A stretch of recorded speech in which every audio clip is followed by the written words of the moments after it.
내가 이 땅에 그루터기라 세상이 너희를 미워하거든 이상히 여기지 말지어다 슬픔은 변하여 기쁨의 춤대리니 여호와는 우리의 능력이라 나의 백성 걷는 길에 거치는 것 없게 하라 주님이 명령하시니 만나가 비처럼 내리는 이곳 이제 우리 모두 여기에 왔네 사망 권세 사슬이 부러지고 그림자 우리 영혼 방황 끝났네 두 번 안 올 우리의 젊음이여 누굴 위해 사는가 무엇 위해 사는가 오직 우리 구주 예수시라 나의 백성 걷는 길에 거치는 것 없게 하라 주님이 명령하시니 반석이 터져서 생수가 솟구듯 기갈한 영혼 풍성하리라 주께서 우리를 부르셨네 여호와여 우리가 여기 있나이다 밤나무 산수리 배임당해도 우리가 이 땅에 그루터기라 우리가 이 땅에 그루터기라 나의 백성 걷는 길에 거치는 것 없게 하라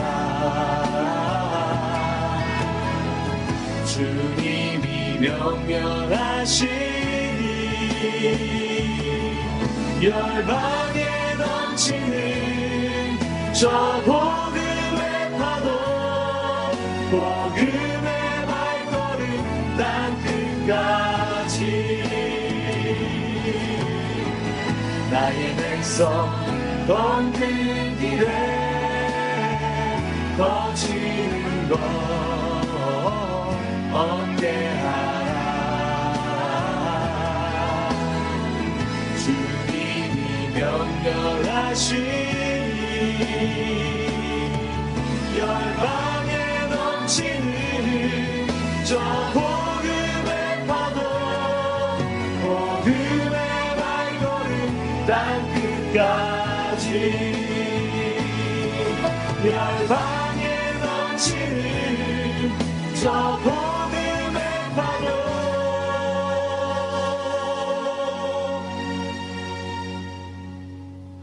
복음의 발걸음 땅 끝까지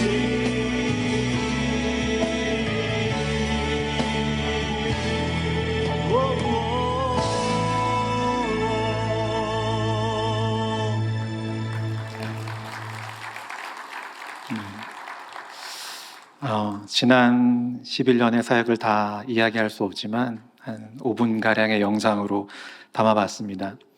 특별히 우리 김현중 목사님께서 우리 GMS 동남아시아 이슬람 국가가 있습니다. 인도네시아, 말레이시아 그리고 싱가포르 이 3개국이 연합하는 우리 지역위원회 이번에 지역위원장으로 섬기시면서 참 지역위원회 그 활성화를 위해 많이 노력해 주셨습니다. 그래서 지역대회도 열고 포럼도 열려서 많은 선교사님들이 굉장히 회복과 또 충전을 경험하였는데 제가 한국에 간다니까 우리 선교사님들이 맑은생명천교회에게 꼭 고맙다고 인사 전해달라고 해서 제가 이 시간을 빌어 우리 담임 목사님과 모든 교회 또 성도님들께 깊이 감사를 드립니다. 찰리 채플린은 이런 말을 한 적이 있습니다. 인생은 가까이서 보면 비극이고 멀리서 보면 희극이다. 그래서 여러분 채플린 영화를 보시면은 멀리서 보면 채플린의 그 행동이 굉장히 우스꽝스러워 보일 때가 있지만 클로즈업된 그의 표정은 굉장히 슬퍼 보일 때가 있습니다. 전 선교도 그런 것 같습니다. 이렇게 영상으로 보면은 선교 현장이 늘 감격과 감동과 기쁨이 있는 것 같지만 사실 실상은 그렇지 않습니다. 가까이 들여다보면 선교지는 늘 갈등과 고민 그리고 눈물의 연속입니다. 많은 장애물이 있는 곳이 선교지입니다. 특별히 인도네시아는 세계에 가장 많은 무슬림들이 있는 국가이지만 정부가 다민족 또 다문화 다종교 정책을 표방해서 그렇게 기독교에게 적대적이지는 않습니다. 그래서 인도네시아의 그 선교의 장애물은 외부가 아니라 내부에 존재할 때가 많이 있습니다. 그러니까 선교사님들 개인의 욕심, 유혹, 그리고 어떤 현지인들 간의 관계, 또 동역자들과의 관계가 선교사님들을 더 넘어뜨리는 장애물이 되기도 한다는 것입니다. 저는 그게 참 의아했습니다. 이역만리 먼 고국을 떠나서 멀리까지 왔는데 왜 선교사님들이 하나 되지 못할까? 자세히 보니까요.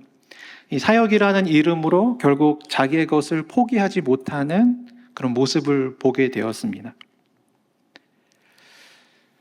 저는 그럴 때마다 대학교 때 읽었던 그 짧은 동화책 같은 그림책이 하나 생각납니다. 파인애플 스토리라는 책인데요. 내용은 굉장히 간단합니다. 파푸아 뉴기니에서 사역했었던 선교사님의 이야기인데요. 이 선교사님이 미국을 떠나서 파푸아에서 사역하면서 파인애플이 너무 먹고 싶었습니다. 그래서 한 100그루 정도의 묘목을 얻어와서 자기 사역지 옆에 심었는데 그 파인애플이 열기까지 꼬박 3년이라는 시간을 기다려야 했습니다.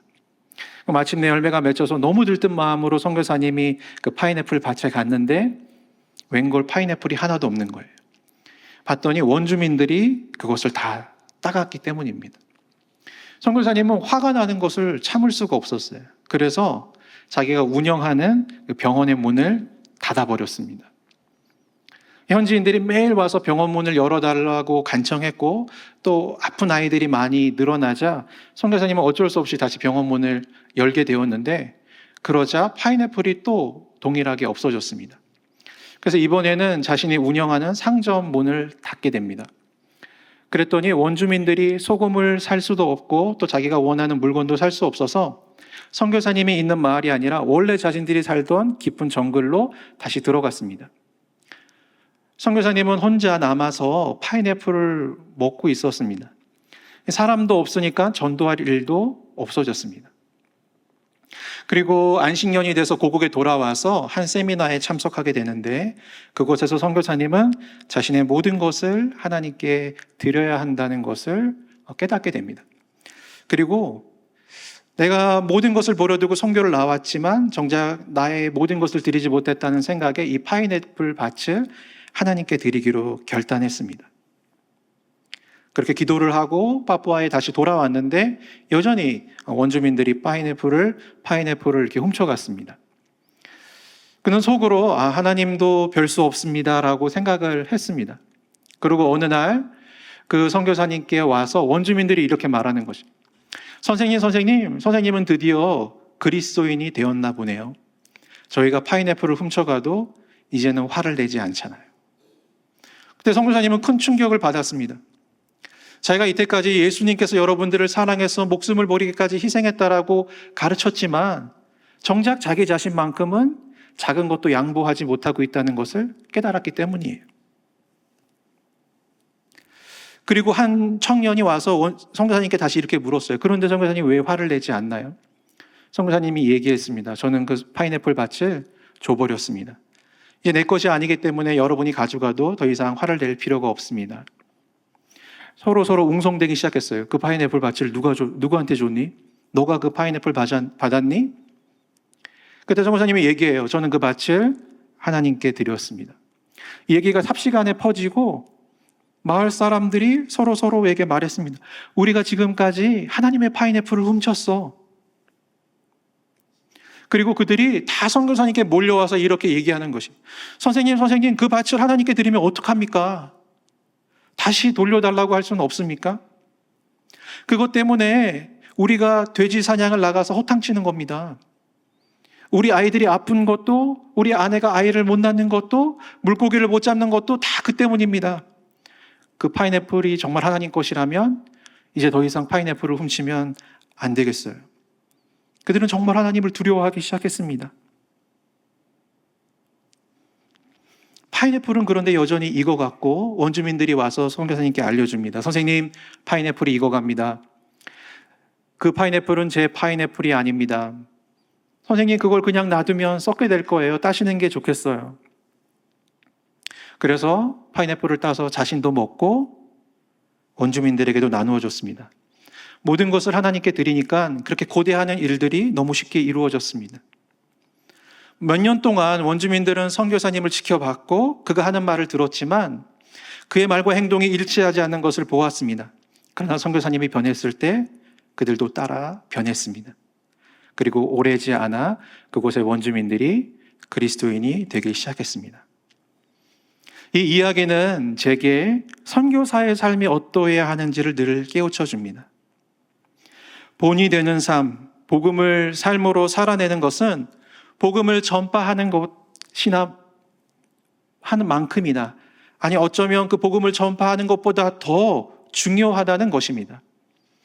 오늘 저희가 읽은 본문은 사도행전 27장 33절에서 38절 말씀입니다. 그런데 오늘 본문을 이해하기 위해서는 배경 설명이 조금 필요합니다. 사도행전은 총 28장으로 이루어진 책입니다. 그러니까 우리가 읽은 본문 27장은 거의 끝부분입니다. 이야기로 말하면은 이야기의 절정, 클라이막스 부분이에요. 그런데 누가는, 이 사도행전의 저자인 누가는 이 절정 부분에 죄인인 사도 바울이 로마로 압송되는 여정을 이야기하고 있습니다. 그런데 이 이야기가 27장부터 시작해서 28장 중반까지 이어집니다. 그러니까 굉장히 자세하게 기록하고 있습니다. 근데 이게 참 이상한 일입니다. 왜냐하면 이 사도행전 저자인 누가는 한 번도 항해를 그렇게 자세히 기록한 적이 없어요. 사도 바울이 여러 번 전도 여행을 떠나고 배도 여러 번 타고 육지로도 이동이 많았지만 그냥 어디서 어디로 갔다, 어디에 도착했다, 이 정도로만 끝났는데 유독 바울이 로마로 압송되는 이 과정을 굉장히 자세하게 기록하고 있다는 것입니다. 어떤 학자들은 말하기를 사도행전 27장은 고대 문헌 중에서 다니엘 항해에 대한 가장 상세하고 정확한 기록이라기까지 말을 합니다. 그리고 이 로마로 가는 여정을 너무 자세하게 기록한 나머지 정작 로마에서의 복음 사역은 간단하게 이야기하고 사도행전이 끝마치게 됩니다. 분량을 비교해봐도 로마로 가는 여정은 59절, 그리고 로마에서의 사역은 단지 13절밖에 되지 않습니다. 그러니까 로마에서의 복음 사역보다 5배에 달하는 내용을 로마로 가는 여정을 그려주고 있는 것이, 만약에 제가 선거 보고할 때 인도네시아로 가는 여정을 인도네시아의 사역보다 더 자세하게 이야기한다면 별로 온전치 않은 선교 보고가 될 것입니다. 근데 누가는 그렇게 기록하고 있는 것이에요. 당시 로마는 어떤 곳이었습니까? 세계 제1의 도시였고 인류가 이룩한 가장 찬란한 문명 중에 하나라고 칭송받던 곳이었습니다. 그래서 모든 길은 로마로 통한다는 말도 있습니다. 그래서 우리가 상식적으로 생각해 보면 로마로 가는 여정보다 로마에서의 사역을 중점적으로 다뤄준다면 성령이 임해서 권능을 받고 예루살렘과 온 유대와 사마리아를 넘어 땅끝까지 복음이 전파되고 이것을 바라는 이 사도행정적인 비전과 더 부합할 것 같은데, 누가는 로마에서의 사역보다 그 가는 과정을 더 상세하게 기록하고 있다는 것입니다. 왜 그럴까요? 이런 관점으로 오늘 본문을 한번 보기를 원하는데요. 사도행전을 이미 읽어보신 분들은 아시겠지만 로마로 가는 여정이 순탄하지 않았습니다. 왜냐하면 배가 광풍을 만나서 이리저리 표류하였기 때문입니다. 그리고 거의 난파되어서 모든 사람이 큰 어려움을 겪었습니다. 그런데 정작 사도 바울은 이 모든 일을 예상하고 사실 말한 적이 있습니다. 우리 같이 사도행전 27장 10절 11절 말씀을 함께 읽어보도록 하겠습니다. 시작. 말하되 여러분들이여 내가 보니 이번 항해가 화물과 배만 아니라 우리 생명에도 타격과 많은 손해를 끼치리라 하되 백부장이 선장과 선주의 말을 바울의 말보다 더 믿더라. 당연히 백부장 입장에서는 이 죄인인 바울의 말보다 선장과 선원의 말을 더 믿었을 것입니다. 그렇게 항해가 지속되자 결과가 어떠했습니까? 사도행전 27장 20절 말씀인데요. 함께 읽겠습니다. 시작. 여러 날 동안 해도 별도 보이지 아니하고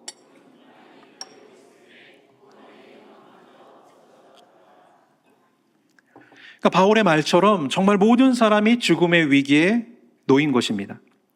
생사를 오고 가는 이 위급한 순간들로 인해서 배에 탄 모든 사람들이 몹시 지치고 줄인 상태가 되었습니다. 그때 사도 바울이 다시 한번 일어나서 말을 그들에게 전합니다. 사도행전 27장 22절 말씀인데요. 함께 읽겠습니다. 시작. 내가 너희를 권하노니 이제 안심하라. 너희 중 아무도 생명에는 아무런 손상이 없겠고 오직 배뿐이리라. 이제는 백부장을 포함하여 모든 선장과 선원도 바울의 말에 귀 기울이기 시작했습니다. 이 난파 사건으로 인해서 사도 바울이 한 죄수에 불과했던 이 사도 바울의 위상이 변화되고 있는 것입니다. 이런 관점에서 오늘 본문 34절부터 36절까지를 우리 다시 한번 읽어보도록 하겠습니다. 제가 한번 읽겠습니다.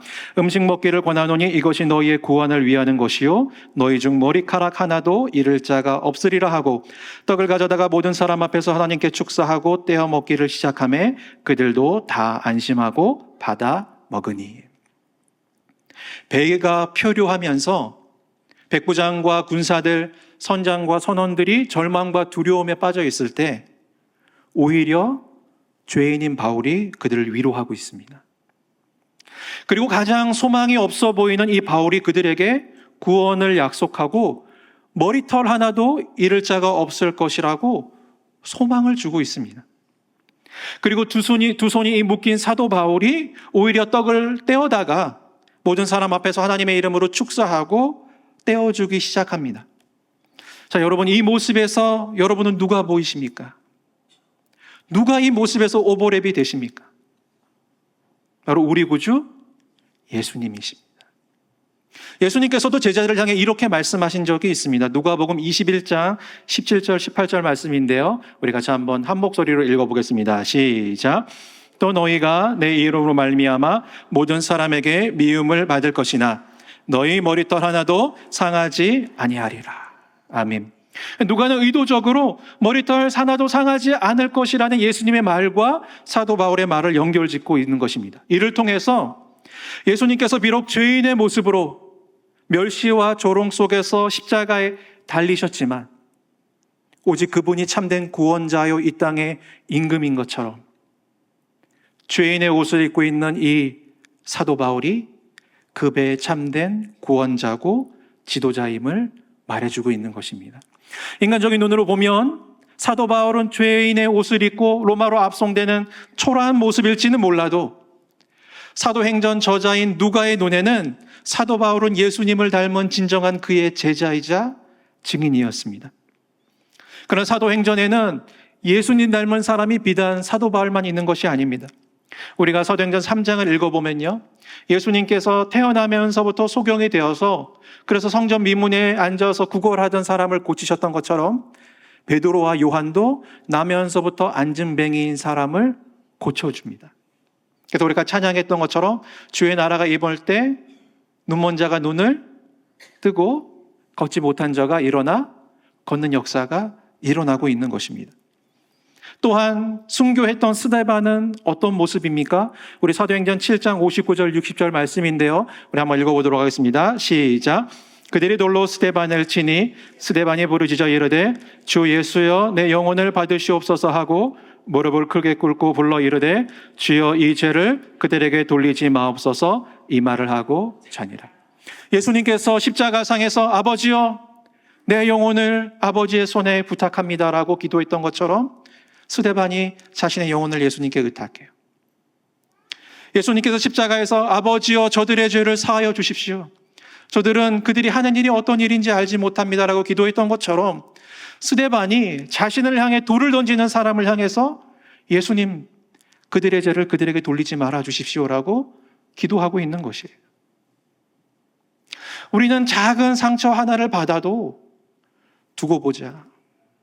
내가 이번 일을 잃지 않겠다라고 이야기하는데 어떻게 자기를 향해 돌을 던지는 사람을 향해서 하나님 그들을 용서해 달라고 기도할 수 있을까요? 그런데 사도행전에서 예수님을 가장 닮은 사람은 누구보다도 사도 바울이었습니다. 예수님께서 사역을 시작하기 전에 요단강에서 하늘로부터 오는 소리를 듣습니다. 너는 내 사랑하는 아들이라 내가 너를 기뻐하노라. 사도 바울도 사역을 시작하기 전에 다메섹 도상에서 하늘로부터 오는 소리를 들어요. 사울아 사울아 내가 어찌하여 나를 핍박하느냐. 그리고 예수님과 사도 바울 모두 예루살렘 올라가기를 굳게 결심합니다. 그 예루살렘 끝에는 죽음이 기다리는 것을 알고 있었지만 예수님은 자신의 생명을 많은 이들의 대속물로 주기를 결단하였고 사도 바울도 죽음이 기다리는 것을 알았지만 이 은혜의 복음 전하는 일을 완수하기에는 나의 생명을 조금도 귀한 것으로 여기지 않겠다고 결단하고 둘 다 예루살렘에 올라갑니다. 공교롭게도 예수님과 사도 바울 모두 예루살렘 성전에서 붙잡힙니다. 예수님은 빌라도에게 신문을 받고 사도 바울은 벨릭스와 베스도 아그리파 앞에서 신문을 받습니다. 그들의 입을 통하여 두 사람 모두 다 무죄임이 입증되었지만 예수님은 이방인 손에 넘겨지고 사도 바울은 로마인 손에 넘겨집니다. 누가는 끊임없이 예수님과 사도 바울을 비교하면서 얼마나 사도 바울이 예수님을 닮았는지를 우리에게 보여주고 있습니다. 그리고 마지막 사도행전 가장 클라이막스 이 부분에 사도행전 저자인 누가는 한 죄인의 옷을 입은 노사도를 우리에게 보여줍니다. 사람들에게 무시와 천대를 받지만 오히려 그들을 위로하고 가진 것이 없지만 막인 사람들을 먹이는 바울의 모습을 보면서 누가는 비록 죄인이지만 십자가에서 달려 돌아가셔서 온 인류의 구주가 되신 예수님의 모습을 보았습니다. 그래서 누가는 자세하게 이 항해를 기록하고 있는 것입니다. 이 항해가 중요한 것은 이 과정을 통하여서 누가는 이 사도 바울이 얼마나 예수님을 닮았는지를 보았고 오고 오는 세대에게 그것을 보여주고 싶었기 때문입니다. 지금 교회에 들어온 가장 큰 거짓말이 무엇입니까? 사람 안 변한다는 것입니다. 사람 고쳐 쓰는 거 아니다. 머리 검은 짐승 거두는 것이 아니다. 저분은 하나님도 어떻게 못한다. 이런 말들이 교회 안에서 종종 우스갯소리로 들려옵니다. 정말 그렇습니까? 정말 복음이 사람을 바꾸지 못합니까? 오늘 누가는 사도행전 27장을 우리에게 보여주면서 어떻게 복음이 한 사람을 예전에는 잔인한 핍박자였던 한 사람을 예수님 닮은 제자와 증인으로 바꾸는지 보라고 우리에게 이야기합니다. 사랑하는 맑은 생광전교회 성도 여러분, 그리스도인들은 누구입니까? 단순히 예수님에 대해서 이야기하는 사람이 아니라 단순히 예수님을 믿는 사람이 아니라 예수님을 닮은 사람들입니다. 무명한 자 같으나 유명한 자들, 근심하는 자 같으나 항상 기뻐하고 가난한 자 같으나 많은 사람을 부유하게 하고 아무것도 가진 것이 없는 자 같으나 모든 것을 가진 자들, 그들이 바로 괴로웠지만 행복했던 그리스도 예수를 닮은 자들입니다. 여러분, 선교는 무엇입니까? 선교는 언제 이루어집니까? 한 영혼이 언제 회개하고 주님께로 돌아옵니까? 어떻게 열방을 구원하는 이 놀라운 계획들이 이루어집니까? 우리가 전하는 복음을 살아낼 때, 우리가 전하는 복음의 요체이신 그리스도를 우리가 닮아갈 때 비로소 선교는 시작되는 것이며 능력으로 전파되는 것입니다. 누가는 사도행전의 이 마지막 부분을 통해서 참 단순하지만 분명한 이 진리를 우리에게 전해주고 있습니다. 우리는 원주민들이 선교사에게 했던 말을 기억해야 됩니다. 당신은 비로소 그리스도인이 되었나 보군요. 오늘 이 밤 저는 그리스도의 사랑으로 여러분에게 묻고 싶습니다. 여러분들은 예수님을 닮아가고 있습니까? 여러분의 사도행전에는, 맑은생 광천교회의 사도행전에는 예수님을 닮은 제자와 증인들이 나타나고 있습니까? 오래 교회 다니신 장로님과 권사님, 집사님을 보면서, 우리 주일학교 선생님을 보면서 오고 오는 어린 세대가 만약에 예수님이 이 땅에 계시다면 저런 모습이 아닐까? 내가 예수님을 한 번도 본 적이 없지만 만약에 예수님이 정말 계시다면 저런 모습은 아닐까? 라고 느끼고 있습니까? 한국교회가 위기라고 말은 많이 하지만 오늘 우리가 다시 이 참 제자와 증인의 길에 곧 예수님을 닮아가는 길 위에 선다면 저는 한국교회는 여전히 희망이 있다고 믿습니다. 저는 맑은생 강천교회에 그렇게 예수님 닮아가는 한 명의 온전한 성도가 있다면 저는 그 맑은생 광천교회로 인하여서 한국교회는 소망이 있다고 믿습니다. 다른 사람들은 뭐라 해도, 다른 교회는 어떤 모습이라도 오늘 우리가 다시 예수님 닮아가기로 결단하고 그분의 말씀 앞에 선다면 저는 다시 복음은 우리를 통해, 우리의 삶과 우리의 걸음을 통해 능력으로 전파될 것이라고 믿습니다. 하나님 나라가 세워지고 예수님의 이름이 존귀와 영광을 받을 것이라고 믿습니다. 세계를 선교하는 이 위대하고 어찌 보면 불가능해 보이기까지 하는 이 과업이 어떻게 이루어질까요? 바로 예수님처럼 변화된 한 사람을 통해서 이루어집니다. 이것이 누가가 사도행전에서 예수님의 모습을, 이 사도 바울의 모습을 통해서 보여주는 이유입니다. 사도행전이 예수님의 이야기로 시작했다가 사도 바울의 고난 이야기로 끝나는 이유는 바로 누가는 변화된 사도 바울의 모습 속에서 큰 로마가 무너질 것이라는 것을 확신했기 때문입니다. 하나님의 나라는 시스템이나 제도가 아니라, 전력과 방법론이 아니라 예수님을 닮은 한 사람의 제자와 증인을 통해서 이루어질 것입니다. 그것이 예수님이 법과 제도를 만들지 않고 한 사람의 제자를 부르신 이유입니다. 우리 이사야서 60장 22절 말씀인데 우리 한번 같이 읽도록 하겠습니다. 시작. 그 작은 자가 천명을 이루겠고 그 약한 자가 강국을 이룰 것이라. 때가 되면 나 여호와가 속히 이루리라. 아멘. 그럼 한 가지만 더 이야기하고 말씀을 마칠까 합니다. 그럼 우리가 어떻게 예수님을 닮아갈 수 있을까요? 많은 방법이 있고 또 많은 것을 이야기해야 되지만 저는 딱 한 가지만 이야기하고 오늘 설교를 마칠까 하는데요. 그것은 성령 안에서 매일 예수님을 만나는 것입니다. 은밀한 골방에 들어가 예수님의 이름을 부르는 것입니다. 오늘 본문에서 사도 바울은 배가 난파되는 그 위급한 순간 속에서도 담대할 수 있었던 이유는 그가 하나님을 만났기 때문이고 그의 음성을 들었기 때문입니다.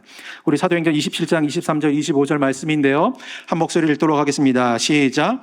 내가 속한 바 곧 내가 섬기는 하나님의 사자가 어젯밤에 내 곁에 서서 말하되 바울아 두려워하지 말라. 내가 가이사 앞에 서야 하겠고 또 하나님께서 너와 함께 항해하는 자를 다 내게 주셨다 하였으니 그러므니요 여러분이여 안심하라. 나는 내게 말씀하신 그대로 되리라고 하나님을 믿노라. 아멘. 여러분, 우리는 믿고 싶은 것을 믿는 자들이 아닙니다. 우리는 하나님께서 약속하신 것을 믿는 자들입니다. 그런데 말씀하신 바가 없다면 어떻게 믿을 수 있을까요? 우리가 믿지 않는데 어떻게 담대할 수 있을까요? 주님이 말씀하시기에 우리가 그 음성을 들었기에 우리는 흔들림 없이 담대히 그 말씀을 믿을 수 있는 것입니다. 그런데 엎드리지 않는 자에게 어떻게 주님 말씀하시겠습니까? 사도 바울은 긴급한 황해 중에도 예수님께 나아가기를 게을리하지 않았습니다. 그가 예수님과 매일 만나는 그 시간은 그로 하여금 감당하기 어려운 인생의 무게와 고난을 능히 감당하게 하였습니다. 우리가 두려워하는 이유가 무엇입니까? 우리가 답답한 이유가 무엇입니까? 바로 그 음성이 들리지 않기 때문이 아닙니까? 우리가 예수님이 보이지 않기 때문에 답답한 것 아닙니까? 오늘 이 밤 우리 모두 주의 음성 듣기를 예수님의 이름으로 축원합니다. 앞서 행하시는 예수님 볼 수 있기를 주님의 이름으로 축원합니다. 선교에서 정말 중요한 것은 매일 예수님을 만나고 그분을 바라보고 그분의 음성을 듣는 것입니다. 그렇지 않으면 나도 모르는 사이에 다른 것이 저를 막 이끌고 가는 것을 보게 됩니다. 예수님의 얼굴이 아니라 다른 것들이 제 얼굴에 막 나타나는 것을 보게 됩니다. 저는 이것이 비단 선교서만의 유혹은 아닐 것이라고 생각합니다. 그리스도인으로 살아가는 우리들의 삶에 예수님과 인격적이고 친밀한 만남이 없다면, 그분의 얼굴을 매일 볼 수 없다면, 그분의 음성을 매일 들을 수 없다면 여러분, 우리는 담대할 수 없고 평안할 수 없습니다. 우린 용서할 수 없고 희생할 수 없고 사랑할 수 없습니다. 예수님 닮아가는 것은 결코 결단이나 훈련으로 가능한 것이 아닙니다. 부부가 서로 닮아가는 것이 서로 사랑하고 서로 바라보고 서로 많은 시간을 함께함으로 닮아가는 것처럼, 예수님을 닮아가는 것은 그분과 함께 많은 시간을 함께하며 그분의 얼굴을 바라볼 때 우리는 그분을 닮아가게 됩니다. 그분을 바라볼 때 고난의 신비를 깨닫게 됩니다. 성숙의 은혜를 입게 됩니다. 그래서 우리의 그 은밀한 기도 시간을 대체할 수 있는 것은 세상 어디에도 없습니다. 아무리 세상이 시끄러워도, 아무리 내 인생의 풍파가 몰려와도 여러분, 매일 그 시간을 소중히 여기고 주님께 나아가 주님을 만나십시오. 주님의 이름을 부르짖고 그분으로부터 오는 음성을 들으십시오. 주님 앞에 온 마음을 쏟아놓고 하늘로부터 임하는 위로와 능력을 덧입으십시오. 그러면 자비롭고 은혜로우시며 노하기를 더디하시는 그 하나님께서 우리를 불쌍히 여기셔서 우리가 사모하는 예수님처럼 빚어가 주실 것입니다. 고난 속에서도 담대한 모습, 희생 속에서도 기뻐하는 모습, 무엇보다 사랑으로 자신을 내어주는 모습으로 우리를 변화시켜 갈 것입니다. 그래서 우리는 비록 깨닫지 못하더라도 오늘 누가가 사도 바울의 모습에서 예수님을 봤던 것처럼 우리 주변에 있는 사람들이, 우리 가족들이 먼저 우리 모습 속에서 참 예수님의 모습을 보게 될 것입니다. 말씀을 맺고자 합니다. 멀리서 보면 사도행전 27장은 고난과 불행의 연속처럼 보일 수 있습니다. 그런데 이 모든 일을 가까이서 본 누가는 우리에게 말합니다. 인생의 고난은 우리로 하여금 예수님을 닮게 하는 말할 수 없이 영광스러운 일입니다. 우리 모두가 이처럼 고난의 신비를 깨달아서 인내와 연단으로 예수님의 형상을 더욱 닮아가게 되기를 살아계신 주님의 이름으로 축원드립니다.